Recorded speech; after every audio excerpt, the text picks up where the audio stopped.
रूस के security council के सेक्रेटरी सरगेई शोइगु ने गुरुवार को भारतीय राष्ट्रीय सुरक्षा सलाहकार अजीत डोभाल से मुलाकात की। मॉस्को में हुए इस बैठक में शोइगु ने दोनों देशों के बीच रणनीतिक साझेदारी को व्यापक रूप से मजबूत करने पर जोर दिया है। शोइगु ने कहा कि भारत के साथ संबंधों को मजबूत करना रूस के लिए सर्वोपरि। उन्होंने डोभाल के साथ मुलाकात के जरिए अमेरिकी राष्ट्रपति डोनाल्ड ट्रंप को भी संदेश देने की कोशिश की। पूर्व में रूस के रक्षा मंत्री रह चुके शोइगु ने डोभाल से बैठक के दौरान अमेरिका के मुकाबले में एक नई व्यवस्था तैयार करने का संकेत दिया। उन्होंने भारत के साथ अपने देश के मजबूत मैत्री संबंधों की सराहना करते हुए कहा कि एक नई, निष्पक्ष और टिकाऊ विश्व व्यवस्था बनाई जानी चाहिए। उन्होंने इशारे में दुनिया से अमेरिकी दादागिरी का तोड़ ढूंढने के लिए कहा। बता दें कि अजीत डोभाल मंगलवार को रूस पहुंचे हैं। इसके बाद उनका रूसी नेताओं के साथ बैठकों का दौर चल रहा है। डोभाल का ये रूस का दौरा पहले से तय था, लेकिन अमेरिकी राष्ट्रपति डोनाल्ड ट्रंप के भारत पर टैरिफ लगाने से इस यात्रा पर दुनिया भर की नजर है। ट्रंप ने रूस से तेल खरीदने पर भारत पर अतिरिक्त 25% टैरिफ लगा दिया है। ऐसे में रूस और भारत की ओर से इसके जवाब में कोई फैसला लिए जाने की उम्मीद की जा रही है। इस घटनाक्रम के बीच माना जा रहा है कि अजीत डोभाल व्लादिमीर पुतिन के साथ अपनी बैठक में रूसी तेल आयात पर नई रणनीति बना सकते हैं। रूस की ओर से भारत को तेल पर ज्यादा छूट का ऑफर मिलने की भी उम्मीद है। ये अमेरिका के लिए और ट्रंप के लिए एक करारे तमाचे की तरह होगा। भारत के विदेश मंत्री एस जयशंकर भी जल्दी ही रूस जाएंगे। वहीं पीएम मोदी भी चीन का दौरा करने वाले हैं, जबकि रूसी राष्ट्रपति व्लादिमीर पुतिन जल्द ही भारत आएंगे। इस बीच अमेरिकी दादागिरी पर पूर्व केंद्रीय मंत्री और पत्रकार एमजे अकबर ने जो कहा है वो सुनने लायक है। देखिए, प्रेसिडेंट ट्रंप जो हैं, उनके दिमाग में ये बात घुस गया है कि एक हाथ में लाठी रखो और दूसरे हाथ से भैंस को भेजो, ठीक है, और फिर देखा जाएगा क्या होता है। और सब मुल्क जो है हमारे लाठी और भैंस से झुक जाएंगे या संभल जाएंगे या जो मैं कह रहा हूं उसको मान जाएंगे। वो शायद भूल गए हैं कि कुछ देश ऐसे हैं जिन्होंने अपनी आज़ादी बड़ी मुश्किल से, बड़ी कुर्बानी दे के ली है, और अपनी आज़ादी हम किसी के सामने झुकने के लिए नहीं दिए थे। तो जो बात आराम से और जो काम बात से हो सकती है वो लाठी से नहीं हो सकती है। इसलिए समय दीजिए।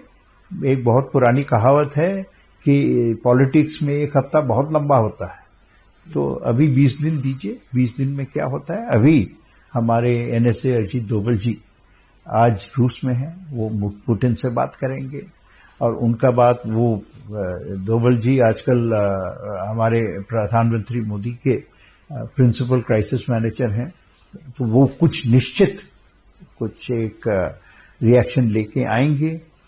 इस क्राइसिस में प्रधानमंत्री ने जिस खामोशी और मैच्योरिटी और सभ्यता से इस क्राइसिस में डील किया है, इसका भी असर बहुत पड़ रहा है। दुनिया देख रही है कि एक लीडर ऐसा है तो ना झुकेगा ना ज्यादा गलत बोलेगा, और अपने देश की जो हित में है, जो किसान के हित में है, देश के जो गरीब के हित में है, अगर आप एग्रीकल्चर पे कॉम्प्रोमाइज करेंगे तो किसका नुकसान होगा? हमारे किसान का नुकसान होगा।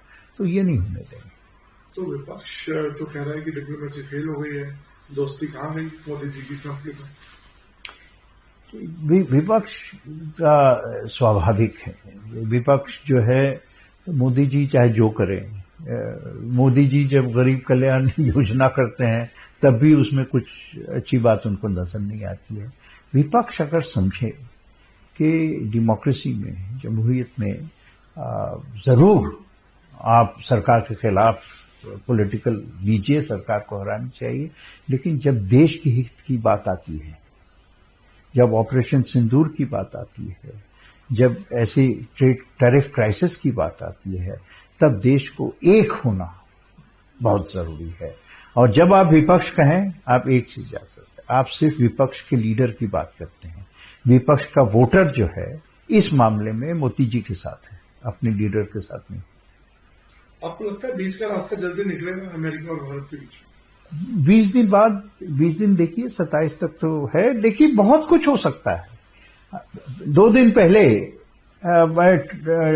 पुतिन ट्रंप के लिए बहुत बड़े दुश्मन थे। एक स्टीव विटकॉफ मॉस्को गया, आज खबर आई है कि ये अगले हफ्ते के अंदर बात करेंगे। तो उस बातचीत में क्या निकलेगा उसका बड़ा असर पड़ेगा। अगर आप कह रहे हैं कि रूस के तेल लेने की वजह से आपके ऊपर ये टैरिफ लग रहे हैं, ये एक्स्ट्रा टैरिफ लग रहे हैं, जो भी हो रहा है, और कल आप रूस से समझौता कर लिए, तो फिर इसका तो कोई माने नहीं, कोई ग्राउंड नहीं रहा। और वैसे भी मैंने आपको कहा ये तो ये डबल स्टैंडर्ड्स नहीं, ये ट्रिपल स्टैंडर्ड्स है। अमेरिका को तो, प्रेसिडेंट ट्रंप को तो खुद अमेरिका के ऊपर टैरिफ लगाना चाहिए क्योंकि वो यूरेनियम का एक एलिमेंट है जो आज तक रूस से खरीद रहे हैं। एक और चीज है पैलेडियम, वो आज तक खरीद रहे हैं।